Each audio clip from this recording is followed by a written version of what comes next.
عزیز دوستوں، بزرگوں اور بھائیوں، ہماری زندگی کے اندر ایک اہم پہلو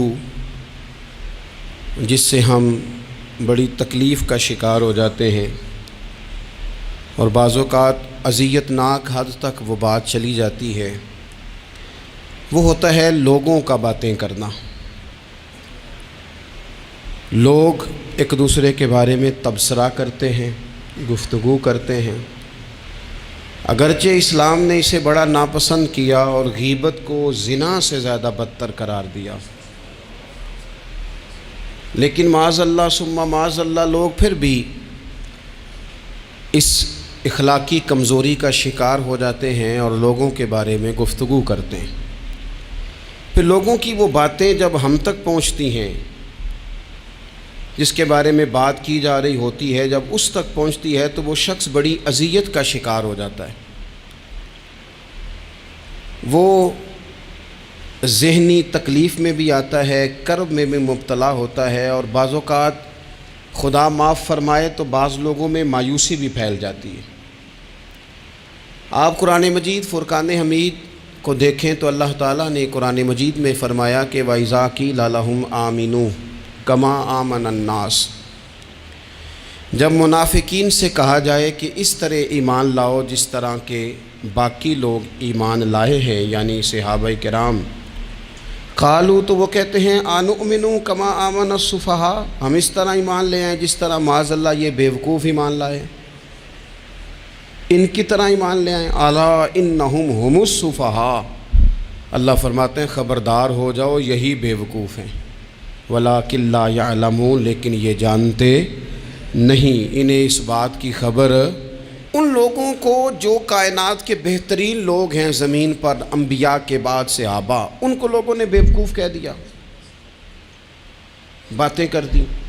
آپ قرآن مجید دیکھیے سورہ قلم کے اندر اللہ تبارک و تعالی نے اس بات کا بھی جواب ارشاد فرمایا ہے، جب لوگوں نے کہا تھا کہ معاذ اللہ حضور تو مجنون ہے، تو اللہ نے فرمایا محبوب آپ رب کے فضل سے مجنون نہیں ہیں، بلکہ اللہ نے آپ کو خلق عظیم کا مالک بنایا ہے۔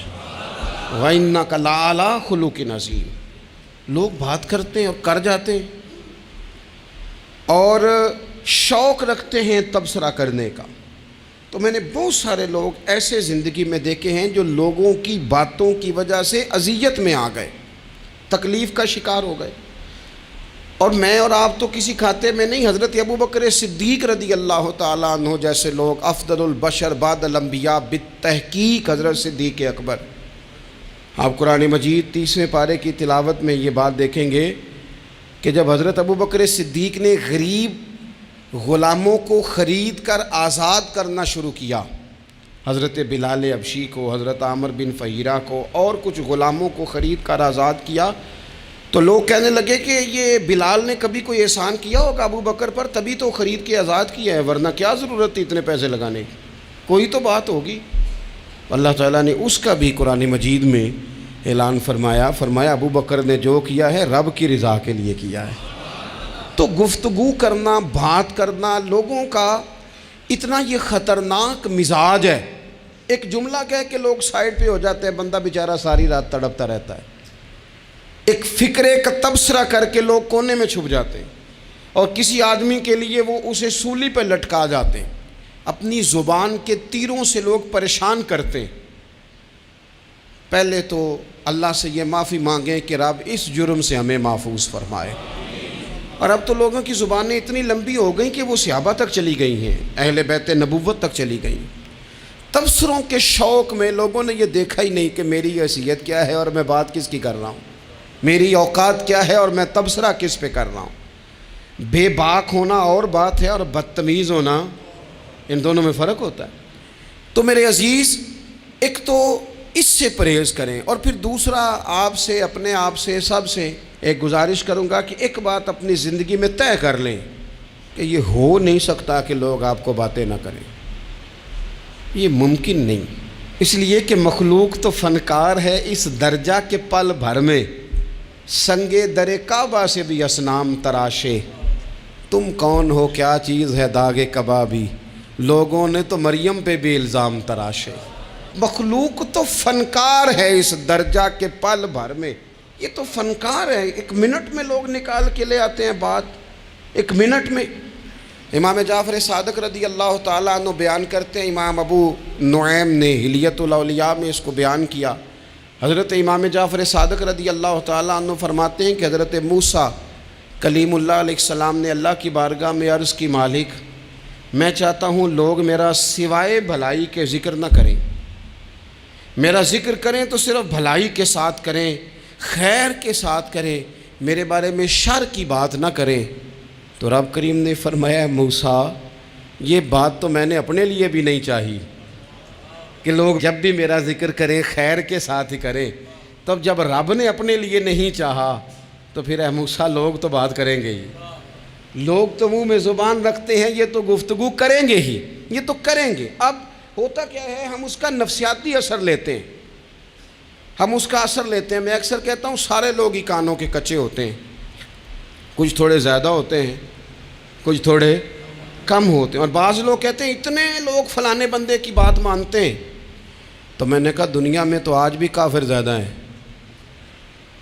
کافر زیادہ ہیں، شیطان کے پیروکار آج بھی، تو زیادہ ہونا کوئی حق کی دلیل ہے ہمیشہ؟ یہ کیا بات ہوئی کہ فلانے کی اتنے لوگ بات مانتے ہیں؟ یہاں تو میں نے یہ دیکھا ہے اس معاشرے میں کہ جھوٹے سے جھوٹا آدمی، اس کے بھی فالور ہوتے ہیں، دغے باز سے دغے باز بندہ، اس کے بھی گویوں کے فالور، اداکاروں کے فالور، فلانے کے فالور۔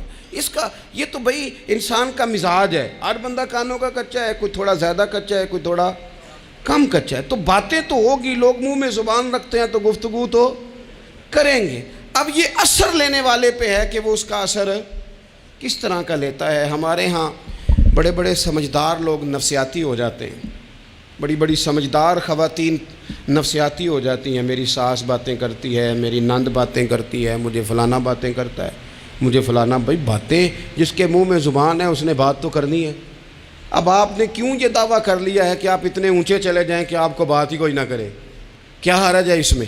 اگر کوئی آپ کو بات کر دے تو کیا ہیں ہم، کسی نے کر لی تو پھر کیا ہوا؟ اس کا اتنا اثر قبول کرنا کہ ساری رات سونا ہی نہ، پریشان ہو جانا۔ اور بعض لوگ ایسے ہیں جنہیں اتنی باتیں نہیں ہوتی جتنی انہیں ٹینشن ہوتی ہے، یعنی وہ دو بندے کونے میں کھڑے ہیں تو میری ہی بات کر رہے ہیں، اور بھائی وہ اتنا اہم نہیں ہے، انہیں کوئی اور کام بھی ہو سکتا ہے، تیری بات ہی انہوں نے کرنی۔ بلا وجہ لوگ سمجھتے ہیں کہ میں بڑا اہم آدمی ہوں، وہاں بھی مجھ پہ تبصرہ ہو رہا ہے، یہاں بھی ہو رہا ہے۔ اس پہلو سے باہر آئیں، اس کمپلیکس سے نکل آئیں۔ ابن حزم کہتے ہیں کہ مصر میں ایک تاجر بڑا کامیاب ہو گیا تھا، بڑا کامیاب تاجر ہو گیا۔ تو زندگی میں جتنے لوگ بھی کامیاب ہوتے ہیں ان سے حسد ہوتا ہے، اس سے بھی اس کے ارد گرد کے لوگوں نے حسد شروع کیا۔ اب تاجروں نے پلاننگ کی کہ اسے خراب کیسے کرنا ہے۔ وہ ایک دن اپنے گھر سے نکلا، سفید کرتا سفید پگڑی باندھ کے باہر۔ اب 5-6 لوگوں نے پہلے سے منصوبہ بندی کی ہوئی تھی۔ ایک صاحب اسے ملے، کہنے لگے ماشاءاللہ آج تو سفید کرتے پر سبز امامہ، سبز پگڑی بڑی ہی اچھی لگ رہی ہے۔ تو وہ ہنس کے کہنے لگا، لگتا ہے آپ سو کے اٹھ کے آئے ہیں، پگڑی تو میری سفید ہے۔ اس نے کہا چلو پگڑی تو سبز ہی ہے، باقی آپ نہیں مانتے تو آپ کی مرضی۔ وہ آگے بڑھا، تو اب چونکہ پلاننگ تھی تو ایک شخص اور ملا، اس نے کہا کیا بات ہے، سفید کرتے پر آپ کا پیلے رنگ کا امامہ کیا جچتا ہے۔ اس نے کہا یار کو خدا کا خوف کر، ہنس کے کہا کیا ہو گیا، تیری اینک کا نمبر تو نہیں تبدیل ہونے والا ہوا؟ اور بھائی میں نے تو سفید کرتا اور سفید ہی امامہ باندھا ہے۔ اب 2-3 لوگوں کی دفعہ تو وہ مسکرایا، لیکن وہ ڈھیر سارے لوگوں نے منصوبہ بندی کی تھی۔ وہ جب چوتھے کے پاس گیا تو اس نے بھی کہا کہ کیا بات ہے سفید کرتے پر پیلے رنگ کے امامے کی۔ اس نے کہا پیلا کہاں ہے؟ اب وہ غصے ہونے لگا۔ اب وہ چھٹے کے پاس گیا تو اس نے کہا جناب کیا بات ہے سفید کرتا اور کالا امامہ۔ اب وہ غصے میں اتنا باولا ہوا کہ پہلے ہنسا پھر رویا، پھر اسے سمجھ نہ آئی کہ دکان کا تالا کس چابی سے میں نے کھولنا ہے۔ بس وہ شام ہوئی تو اس بیچارے کو بچوں نے روڑے مارنے شروع کر دیے۔ وہ اتنی تکلیف میں آ گیا کہ لوگ اسے پاگل کہنے لگے۔ کیوں؟ اس لیے کہ لوگ منصوبہ بندی، افواہ تھی نا کہ میری طبیعت خراب ہے، تو لوگوں نے حال پوچھ پوچھ کر بیمار کر دیا۔ لوگوں کی باتیں، لوگوں کے تبصرے، لوگوں کے کومنٹس۔ بولے امام شافعی امام شافعی فرمانے لگے لوگوں کی باتیں پتھروں کی طرح ہوتی ہیں، یہ روڑوں کی طرح ہوتی ہیں، اگر انہیں کمر کے اوپر رکھ لو گے نا تو یہ تمہاری کمر توڑ دیں گی، اور اگر تم ان کو اپنے پیروں کے نیچے رکھ لو گے تو تمہارا قد اونچا ہو جائے گا۔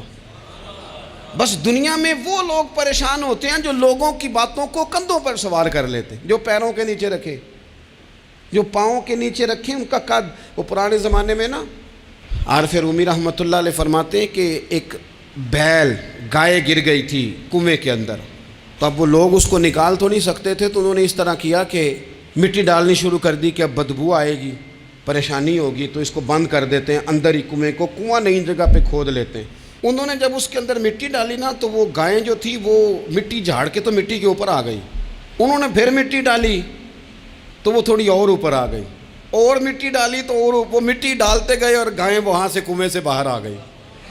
لوگوں نے دفن کرنا چاہا، وہ باہر نکل آئی۔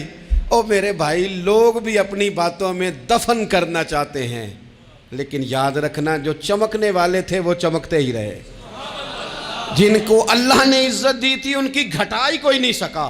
اتنی لمبی زبانیں کھول کے لوگوں نے صحابہ کے بارے میں باتیں کی، باتیں ہو رہی ہیں، لوگ جن کو دبانا چاہتے تھے۔ آج نہیں صوفیاء کی مخالفت شروع ہوئی، ان کے زمانے میں بھی ہوئی، ان کے دور میں ان کے خلاف کتابیں لکھی گئیں، لکھنے والے خدا جانے کہاں ہیں، اور داتا صاحب ہو رہی ہے، خواجہ صاحب ہو رہی ہے۔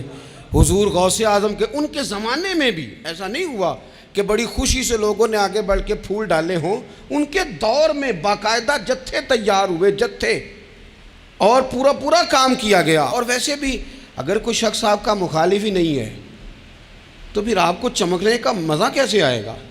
کوئی تو مخالف ہو نا، کوئی تو ہو نا جو کوئی بات کرے۔ دیکھیں نا، اگر اندھیرا نہ ہو، رات نہ ہو تو بلب کی کوئی اہمیت رہ جائے گی؟ یہ چمکتا ہی تب ہے جب اندھیرا زیادہ ہوتا ہے۔ ہم کہتے ہیں اندھیرا ہو گیا، اور بھائی تجھے چمکنے کا موقع دیا ہے اندھیرے نے، تجھے اس نے عروج دیا، تندی باد مخالف سے نہ گھبرا اے عقاب، یہ تو چلتی ہے تجھے اونچا اڑانے کے لیے، تو باتوں سے پریشان نہ ہو۔ میں نے کہا کہ اگر آپ باتوں کا پہاڑ بنا کے اوپر سوار ہو جائیں گے نا تو قد اونچا کریں گی باتیں۔ جو بندہ ڈسکس ہونے لگ جاتا ہے وہی تو مشہور ہوتا ہے، اسی کی تو بات ہوتی ہے۔ دیکھیں کیا ہوتا تھا بھلا مکے میں، کوئی بندہ باہر سے آتا تو ابو جال اسے کھڑا کر کے کہتا حضور کے پاس نہ جانا، تو کہتا پتہ تو کروں بھلا نبی پاک کے پاس کیا ہے، پتہ تو کروں بھلا حضور کے پاس کیا ہے۔ تو جن سے تعارف نہیں ہونا تھا وہ بھی تعارف کرا رہے تھے رسول پاک کا۔ تو اس لیے باتوں سے گھبرا جانا۔ ہاں ایک بات ہمیں کتاب و سنت میں ملتی ہے، اس پر ضرور غور کریں، تہمت والی جگہ سے بچیں، تہمت کا موقع نہ دیں۔ مطلب بلا وجہ ہی اپنے لیے بحث کا دروازہ کھولنا یہ درست نہیں ہے۔ اپنے لیے ہم نہ دروازے کھول لیتے ہیں بحث کے، مفت کی بحث ہو رہی ہے، فلانا بھی ڈسکس کر رہا ہے۔ کچھ چیزیں ایسی ہوتی ہیں جو سب کی سمجھ کی نہیں ہوتی، وہ سب کے سامنے ڈسکس کرنا ضروری نہیں ہوتا۔ حضرت سیدنا ابو ہریرہ رضی اللہ تعالیٰ عنہ فرمایا کرتے تھے مجھے نبی پاک علیہ السلام نے علم کی 2 تھیلیاں دی ہیں، میں نے ایک کھولی ہے تمہارے سامنے، ایک کھولی ہے، دوسری نہیں کھولوں گا، اس لیے کہ ہر بندے کو بات اس کے ظرف کے مطابق کرنی چاہیے، تو موقع نہ دیں۔ نبی پاک صلی اللہ علیہ وسلم نے فرمایا اس بندے نے اپنی، یہ بخاری میں موجود ہے، فرمایا اس نے اپنی عزت اور اپنی جان کو محفوظ کر لیا جو فتنے والی جگہ سے بچ گیا۔ جہاں تہمت لگ سکتی ہے اس جگہ سے بچیں، جان بوجھ کے لوگوں کو موقع نہ دیں باتیں کرنے کا، جان بوجھ کے موقع نہ دیں۔ جامع ترمذی کے اندر حدیث موجود ہے، حضرت سیدنا عمر فاروق رضی اللہ تعالیٰ عنہ نے ایک موقع پر اجازت مانگی تھی نبی پاک صلی اللہ علیہ وسلم سے، عرض کیا یا رسول اللہ صلی اللہ علیہ وسلم مجھے آپ اجازت دے دیں، میں عبداللہ بن ابی سلول کی گردن اڑا دوں، یہ منافق بار بار آڑے آتا ہے، بار بار تکلیف دیتا ہے، آپ مجھے اجازت دیں میں اسے قتل کر دوں۔ تو اب وہ چونکہ کلمہ پڑھتا تھا، ساتھ تو رہتا ہی تھا نا، بہت سارے لوگ اسے مسلمان جانتے تھے، تو حضرت سیدنا عمر فاروق رضی اللہ تعالیٰ عنہ نے اجازت چاہی، کہ یا رسول اللہ صلی اللہ علیہ وسلم اگر آپ مجھے اجازت دے دیں، یہ ترمذی میں موجود ہے، یعنی آپ اس جگہ سے بچیں جہاں تہمت لگ سکتی ہے، جہاں بلا وجہ کسی شخص کو شر پھیلانے کا موقع مل سکتا ہے۔ یا رسول اللہ مجھے اجازت دے میں عبداللہ بن ابی سلول کی گردن اڑا دوں، تو نبی پاک صلی اللہ علیہ وسلم نے فرمایا کہ عمر اگر میں تمہیں ایسا کرنے کی اجازت دوں گا تو لوگ کہیں گے کہ اب اپنے قریبیوں کو انہوں نے مروانا شروع کر دیا ہے، ساتھ والوں کو ہی مروانا شروع، لوگ تو اسے مسلمان سمجھتے ہیں نا، تہمت والی جگہ سے۔ بلکہ بخاری شریف میں اسی طرز کا ایک اور پیغام بھی ہمارے لیے موجود ہے۔ یہ جو حرم شریف آج ہمارے سامنے ہے نا، بیت اللہ شریف، اس میں ایک پیچھے مقام ہے جس کو حتیم کہا جاتا ہے، یہ خانہ کعبہ کا حصہ ہے۔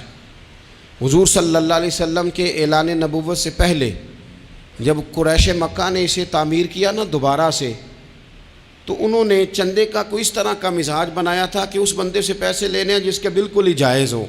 اس ترتیب سے انہوں نے خانہ کعبہ کی تعمیر کی کہ پھر وہ ساری تعمیر نہ کر سکے، حتیم باہر رہ گیا۔ تو نبی پاک صلی اللہ علیہ وسلم نے ایک دن فرمایا، بخاری میں موجود ہے، حضور فرمانے لگے، عائشہ اگر تمہاری قوم جاہلیت کے قریب نہ ہوتی، کیونکہ ابھی قریب جاہلیت چھوٹی ہے نا، ابھی لوگوں نے کلمہ پڑھنا شروع کیا ہے، فرمایا اگر یہ جاہلیت کے قریب نہ ہوتے تو میں کعبے کو انہی بنیادوں پر دوبارہ بنا دیتا جن بنیادوں پر حضرت ابراہیم علیہ السلام نے بنایا تھا۔ لیکن چونکہ یہ جاہلیت کے قریب ہیں، ان کی سمجھ میں چیز نہیں آئے گی، یہ شک میں پڑ جائیں گے، پریشان ہو جائیں گے، لہذا میں یہ کام نہیں کرتا۔ بہت ساری چیزیں ایسی ہیں کہ جن کی وجہ سے بعض سادہ لوگ ابہام کا شکار ہوتے ہیں، ابہام کا۔ ہمارے علماء نے اس طرح کیا کہ بڑے طے کر کے عقائد کے عنوانات امت تک پہنچائے۔ ہر آدمی ہر شعبے کا اسپیشلسٹ نہیں ہوتا، بہت ساری لوگ باتیں مریض کے سامنے کرنے والی نہیں ہوتی، وہ صرف لواحقین کو بتانے والی ہوتی۔ پھر کچھ لوگ اور آئے جنہوں نے کہا کہ ہم تو ایفیشنسی دکھائیں گے، کچھ خاص ہر بات کھول کر لوگوں کے سامنے رکھیں گے، تو اس کا نقصان پھر یہ ہوتا ہے کہ سادہ لوگ مشکلات کا شکار ہوتے ہیں۔ وہ پھر جب کہتے ہیں ہر چیز ڈسکس کر لینی چاہیے تو پھر باتیں دور نکل جاتی ہیں۔ پھر لوگوں نے انبیاء کرام علیہم السلام کی اجتہادی خطاؤں کو ڈسکس کرنا شروع کیا۔ ربنا ظلمنا انفسنا، اگر حضرت آدم یہ لفظ کہیں تو ان کے لیے تو ٹھیک ہے، لیکن اگر کوئی غلام اور امتی اور بیٹا اٹھ کے یہ لفظ کہے تو اس کے لیے ٹھیک نہیں ہے۔ تو میرے عزیز ایسے کام نہ کریں جس کی وجہ سے بلا وجہ بحث کا۔ ہمارے یہاں کچھ لوگوں کو شوق ہے خبروں میں رہنے کا، وہ ایسی باتیں چھیڑتے ہیں جن سے نا وہ خبروں میں رہ سکیں۔ میں نے دیکھا ہے وہ کہتے ہیں جی میں نے کوئی انوکھی بات کرنی ہے۔ بھئی انوکھی بات کرنے سے بندہ مشہور تو ہو جاتا ہے۔ ہمارے زمانے میں مشہور ہی وہ ہوتا ہے جو دوسروں سے ذرا ہٹ کے بات کرے، انوکھی کرے۔ وہ ہمارے لطیفہ لکھا ہے نا، ایک اہل عرب کا ایک ہجا نام کا عربی کا ایک لطائف سنانے والا شاعر ہے، تو وہ کہتا ہے کہ ایک شخص نے ایک دفعہ کہہ دیا تھا گدھا کھانا جائز ہے۔ بڑے بڑے علماء اس کے گھر چلے گئے کہ بھئی کوئی دلیل، کوئی جزیہ، کوئی کہاں سے، کوئی کتاب، کوئی حوالہ، کوئی شے۔ اس نے کہا روز آؤ گے ایک بندے کو بتاؤں گا، کٹھا اسٹیج لگاؤ، ایک ہی دفعہ حوالے دیتا ہوں، روز نہیں دیے جاتے۔ وہ اسٹیج لگ گیا، دنیا جمع ہو گئی، جنہوں نے کبھی ٹائم نہیں نکالنا، تو یہ ذرا انوکھی بات جو کر رہا تھا، تو سارے لوگ آ گئے۔ تو وہ اسٹیج پہ چڑھا تو کہنے لگا مجھے جانتا کوئی نہیں تھا، چلو اب بدنام جو ہوں گے تو کیا نام نہ ہوگا، اب قیامت تک کہو گے تو صحیح نا۔ وہ اس مولوی دے گھر جنہیں ایک بار آکھیا نہیں سی گدھا کھانا جائز ہے، چلو بدنام جو ہوں گے تو کیا۔ تو بہت سارے ایسے لوگ ہیں جو ہیں بدنام، پر چلو نام تو ہو گیا نا، بدنامی صحیح، شرارت صحیح، شیطانیت صحیح، لیکن نام تو ہو گیا۔ تو اس لیے کوئی ایسا انوکھا کام جس سے لوگوں کی، میں آپ سے بڑی گزارش سے عرض کروں، اعلیٰ حضرت بریلوی رحمۃ اللہ علیہ نا لالٹین کے اندر مٹی کا تیل جلایا جاتا ہے ہمارے ہاں، تو مٹی کا تیل ظاہر ہے اس سے بدبو آتی ہے، تو مسجد میں وہ جلانا جائز نہیں تھا۔ تو ایک صاحب ارنڈی کا تیل لائے، وہ خوشبو والا ہوتا ہے، وہ لا کے انہوں نے نا اعلیٰ حضرت بریلوی رحمۃ اللہ علیہ کو لالٹین میں ڈال کے دیا اور کہا کہ یہ مسجد میں اس کو جلاتے ہیں چونکہ اس کے اندر سے خوشبو آتی ہے، بدبو نہیں آتی۔ تو وہ جو شرعی عذر ہے نا، حضور نے فرمایا کہ جمعے والے دن غسل کر کے آؤ تاکہ کسی کے پسینے سے ایک دوسرے کو تکلیف نہ ہو۔ کچا لہسن پیاز کھا کے مسجد آنا اس لیے منع کر دیا گیا کہ منہ کی بدبو سے تکلیف ہو، تو مسجد میں کوئی ایسی چیز جو بدبو کا باعث بنے منع ہے۔ اب انہوں نے وہ تیل لا کے لالٹین میں ڈالا جس سے خوشبو آتی تھی اور لالٹین بھی روشن ہوتی تھی۔ تو اعلیٰ حضرت فاضل بریلوی رحمۃ اللہ علیہ اپنے اس خادم سے فرمانے لگے کہ اب لوگ تو آئیں گے نا، تو ہمارے علاقے میں تو ساری دنیا مٹی کے تیل سے ہی چلاتی ہے، تو اب آپ نے ایک خوشبو والا تیل لا کے ڈال تو دیا ہے اس کے اندر لالٹین میں، پر یہ لوگوں کو بتائے گا کون کہ یہ تیل وہ نہیں ہے؟ لوگ تو یہاں سے دیکھ کے جائیں گے اور جا کے کہیں گے کہ اتنے بڑے عالم کی مسجد میں اگر جل رہا ہے تو ہم کیوں نہ جلائیں؟ تو فرمانے لگے وہ شخص کے حضور پھر حال کیا ہے؟ فرمانے لگے آپ فرضوں کا سلام پھیر کے دعا سے پہلے لالٹین کے پاس کھڑے ہو جائیں، اور جو بندہ گزرے اسے بتاتے جائیں کہ یہ مٹی کا تیل نہیں، یہ مٹی کا تیل نہیں، یہ مٹی کا تیل۔ ہر شخص کے ذہن تک بات اتر جائے تاکہ لوگ کسی ایسی چیز کا شکار نہ ہو جائیں جس سے کہ ان کے مزاج میں کوئی غیر شرعی چیز عروج پکڑ لے۔ تو میرے عزیز، ہم نہ کچھ بدگمانیاں لوگوں کے اندر لوگ ڈالتے ہیں۔ ہمارے ہاں بالخصوص پاکستان میں جب سے سیاسی فرقہ واریت شروع ہوئی ہے، سیاسی، ہماری قوم کا مزاج اتنی بری طرح خراب کیا گیا ہے۔ ہمارے نوجوان بچے جو بڑے سنجیدہ پڑھے لکھے، ان کی گفتگو اپنے سیاسی مخالف کے بارے میں اتنی لوز کر دی گئی ہے، اتنی کمزور کر دی گئی، اتنی خوفناک کر دی گئی ہے کہ اس طرح تو کبھی نہیں ہوا تھا۔ یہ مزاج جو لوگوں کو دیا جا رہا ہے، قومیں اپنے اخلاق کے طور پر زندہ رہتی ہیں۔ بد اخلاقیاں کبھی بھی انسانوں کو اونچا کر سکتی، پیچھے رہ جاتے ہیں لوگ۔ تہذیب کسی سوسائٹی کا حسن ہوتا ہے، اور اگر ایک سیاسی مخالف کے لیے آپ کا یہ والا مزاج بن جائے، اپنے سیاسی قد کو اونچا کرنے کے لیے آپ ان چیزوں کا سہارا لیں، یہ درست نہیں ہے۔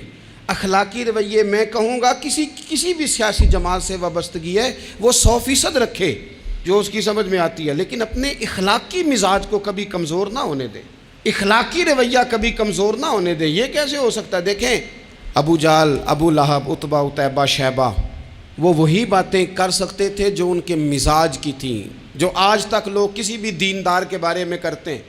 تو انہوں نے وہی باتیں آ کے کی تھی جناب ابو طالب کے ساتھ۔ انہوں نے کہا تھا کہ اگر معاذ اللہ ان کو دولت چاہیے تو ہم دیتے ہیں۔ بڑے سے بڑے مخلص آدمی پر آج لوگ دعویٰ نہیں کرتے کہ دولت کے لیے لگا ہوا ہے۔ انہوں نے کہا دولت چاہیے تو دیتے ہیں، اگر کسی خاتون سے نکاح کرنا چاہتے ہیں تو کرا دیتے ہیں، سرداری چاہیے تو دے دیتے ہیں۔ اب یہ سوچ ہی اتنی ہے، اس سے آگے جاتی نہیں۔ وہ معاذ اللہ حضور کے بارے میں اور بھی باتیں کرتے، یہ شاعر ہیں، یہ جادوگر ہیں، یہ فلاں ہیں، لیکن میرے نبی پاک علیہ الصلوۃ والسلام نے کبھی بھی ان کی ذاتی زندگی کو ڈسکس نہیں کیا، کبھی نہیں کیا۔ ابو جہل شراب پیتا تھا، لیکن حضور نے کبھی سوسائٹی میں یہ بات لوگوں کے سامنے بیان نہیں کی۔ وہ لوگوں کے پیسے دبا لیتا تھا، کئی جگہوں پہ حضور نے پیسے نکلوا کے دیے، لیکن جگہ جگہ گلی گلی کھڑے ہو کے حضور نے یہ نہیں فرمایا کہ یہ اس طرح کا ہے۔ آپ اپنے مخالفین کے بارے میں ضرور کلیم کریں، ثبوت کے ساتھ ضرور بات کریں، یہ ضروری ہے، لیکن آپ کا رویہ اتنا گرا ہوا نہیں ہونا چاہیے کہ لوگ سمجھیں کہ یہ قوم تو اخلاق سے ہٹ گئی ہے۔ آپ اختلاف کریں، لیکن اختلاف کے بھی آداب ہوتے ہیں۔ اس ادب کے دائرے کے اندر رہ کے صحابہ کے بیچ بھی رائے کا اختلاف ہو جاتا تھا، ہو جاتا ہے، ہو جایا کرتا ہے۔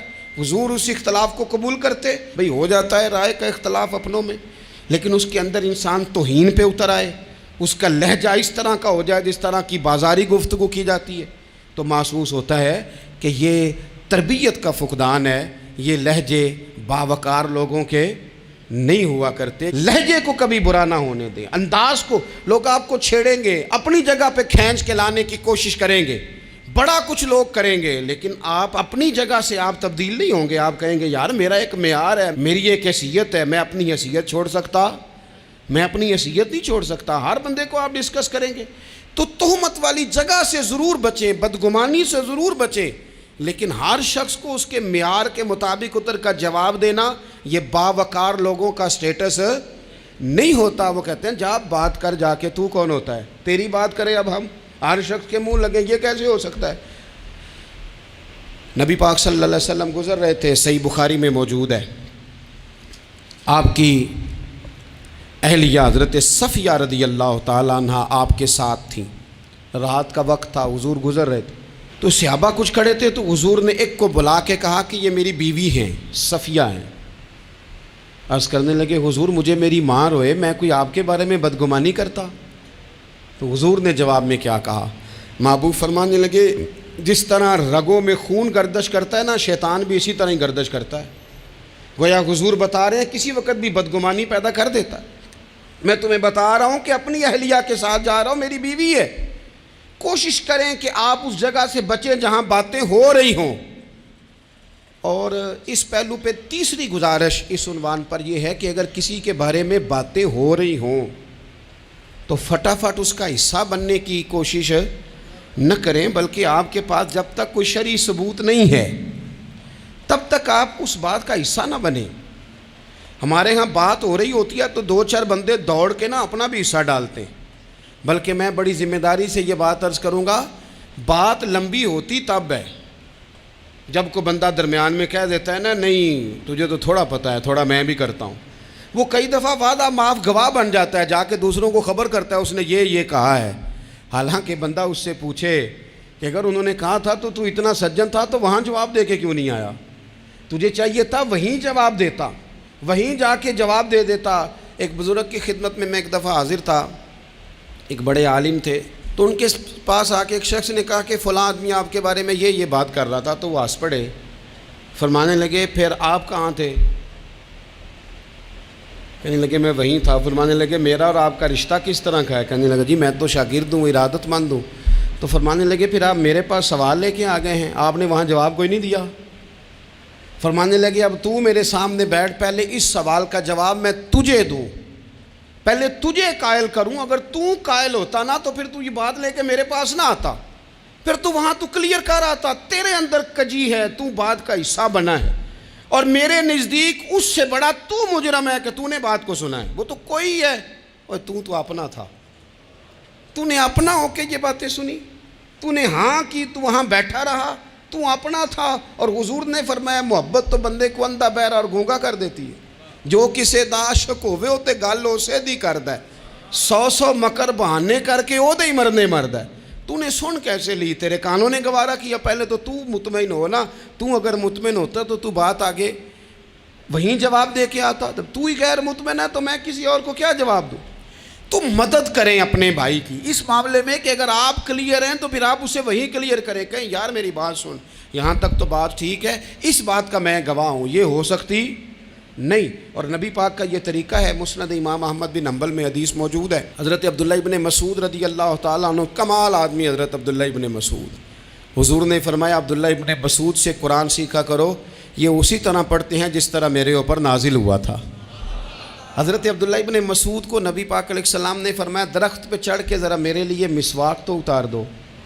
حضرت عبداللہ ابن مسعود کی پنڈلیاں پتلی پتلی تھی، ٹانگیں پتلی تھیں، وہ درخت پہ چڑھے، ہوا چلی تو کپڑا تھوڑا ہٹ گیا، تو بعض لوگ ان کی پتلی پنڈلیوں کا مذاق اڑانے لگے، معاذ اللہ، دیکھو کیسی باریک باریک پنڈلیاں ہیں، کیا انداز ہے۔ اب حضور بیٹھے ہیں نا، تو انہوں نے جو بات کی تھی وہ بات بھی درست تھی، پنڈلیاں واقعی پتلی تھیں، اور کوئی بھی اس انداز میں دیکھتا تو شاید مسکراتا۔ جب انہوں نے کہا نا دیکھو پتلی پنڈلیاں، تو حضور نے ہمارے لیے طریقہ کیا چھوڑا، ہمارے لیے سیرت کیا چھوڑی۔ حضور سید عالم فوراً ارشاد فرمانے لگے، نبی پاک فرمانے لگے چپ کرو، تم میرے عبداللہ کی پنڈلیوں کو پتلا پتلا کہہ رہے ہو نا، قیامت کے دن جب میزان لگے گا اور ان پنڈلیوں کا تمہیں وزن پتہ چلے گا، پھر پتہ چلے گا میرے عبداللہ کی شان کیا ہے۔ یہ بڑی وزنی پنڈلیاں ہوں گی، جب ان کا میزان پر وزن تو لگے تو آپ دفاع کریں۔ نبی پاک صلی اللہ علیہ وسلم نے فرمایا اگر کسی جگہ تیرے بھائی کی عزت پر حملہ ہو رہا تھا اور تو بچانے پر قادر تھا اور تو نے اس کی عزت سے اس شر کو روک دیا، کہا نہیں یار ایسی بات نہیں ہے، تم غلط کہہ رہے ہو، فرمایا اگر تم کسی کی عزت کا دفاع کرو گے تو فرمایا جہاں تمہاری عزت خراب کی جا رہی ہوگی رب وہاں تمہاری عزت کا دفاع فرمائے گا، اللہ تمہاری عزت کا محافظ بن جائے گا۔ لیکن ہم کیا کرتے ہیں، ہم لوگ باتیں کر رہے ہوتے ہیں تو ہم ان باتوں میں ایک بات اور شامل کرتے ہیں، ہم ان باتوں میں ایک بات اور شامل کر لیتے ہیں اور انداز اختیار کر لیتے ہیں، اور جو آپ کے حق میں ہے اس نے مخالف نہیں ہونا، اور جو مخالف ہے اس نے کبھی حق میں چھوڑیں۔ آپ کس کو قائل کر رہے ہیں؟ جس کی سمجھ میں آتی ہے وہ قبول کرے، نہیں آتی تو دروازہ کھلا ہے، کہیں اور تشریف لے جائے۔ ہمارا یہ مزاج بن گیا کہ بلا وجہ کی وضاحتیں بھی بندے کو کمزور کرتی ہیں، بلا وجہ ہم کمزور پڑ جاتے ہیں، تھوڑے بے نیاز ہو جائیں، چھوڑیں کچھ بے نیاز بنیں، طبیعت کوئی بے نیاز، ہم نہ بے نیاز نہیں ہوتے، ہر بات کو سوچتے ہیں، ہر بات کی وہ جی وہ فلانے نے پتہ کیا کہا ہے، تو بڑی معذرت سے بالخصوص خواتین کا مسئلہ ہوتا ہے، وہ کہتے ہیں پوری دسو، نہیں دسو نے آکھیا کی بھئی آپ نے کیا کرنا ہے، اس کے لیے پھانسی کا حکم لگانا ہے آپ نے، چھوڑ دیں، بات ہو گئی، ختم ہو گئی۔ اپنی زندگی میں تھوڑی سی بے نیازی بھی پیدا کریں، تھوڑی سی بے نیازی، ہر ایک کی بات سننا، ہر ایک کی بات پر غور کرنا، ہر بندے پر تبصرہ شروع کر دینا، وہ تو تکلیف آ جائے گی۔ وہیں سے جہاں سے بات شروع کی تھی پھر وہیں لاتا ہوں کہ باتوں کا اثر لیں لیکن صرف خیر کی باتوں کا اثر لیں، لیکن صرف اچھے لوگوں کی باتوں کا۔ ہر ایک کی بات کا اثر لوگے، لوگ دو قدم نہیں چلنے دیں گے۔ اور دوسرا، میں آپ کو بڑی ذمہ داری سے عرض کرتا ہوں، ہم ویژن والے لوگ ہیں، ہماری 1400 سال کی تاریخ ہے، ہم ویژن والے لوگ ہیں۔ یہ نہیں ہے کہ ادھر ایک بندہ آیا تو تھوڑی سی ہم اس کے پیچھے چلے جائیں گے، پھر کل ایک اور آئے گا تو تھوڑا سا اس کے پیچھے چلے جائیں گے۔ یہ تو وہ لوگ ہوتے ہیں جن کے پیچھے بنیاد نہیں ہوتی، اور جن کی پوری بنیادیں ہونا۔ وقت زیادہ ہو گیا، ورنہ میں آپ کو اپنی سند پڑھ کے بتاتا کہ ہماری سند امام بخاری تک کیسے جاتی ہے اور امام بخاری کی رسول پاک تک کیسے جاتی ہے۔ یہ تو ایک تسلسل ہے۔ تو اس لیے بڑی جلدی آزمائش کا شکار نہ ہوا کریں۔ باتیں کس لیے ہیں؟ جو بندہ ویلا ہے اس نے بھی 4 باتیں تو ہر بات کا اثر نہ لیں۔ بالخصوص جوانوں سے کہتا ہوں، ٹارگٹ اچیو کرنے کے لیے سب سے پہلے تو مقاصد کا تعین کرے، جانا کے دور، پھر اس پہ لگ پڑے۔ باتیں ہوتی رہیں گی لیکن باتوں کو پشت پہ سوار نہیں کرنا، باتوں کو پاؤں کے نیچے رکھنا ہے، قد اونچا ہو جائے گا، قد اونچا ہو جائے گا۔ پشت پہ سوار کرو گے تو گردن ٹیڑھی کر دیں گے۔ آپ بس بڑھتے جائیں۔ گھوڑا جب دوڑتا ہے نا، دوڑتا ہے تو اس کے پیروں کو جھاڑیاں لگتی ہیں، لیکن اگر دوڑتا رہے تو کوئی جھاڑی کہیں رہ جاتی ہے، کوئی کہیں رہ جاتی ہے۔ باقی مخلوق کرتی ہے باتیں، وہ کرتی رہے گی۔ آپ آگے بڑھیں، سفر کرتے رہیں۔ سفر، بہت سارے باتیں کرنے والے وہیں رہ جاتے ہیں اور کام کرنے والے کہیں کے کہیں پہنچ جاتے ہیں۔ باتیں کرنے والوں میں سے نہ ہوں، کام کرنے والوں میں سے ہوں۔ اللہ توفیق عطا فرمائے۔ آخر دعوانا ان الحمد للہ رب العالمین۔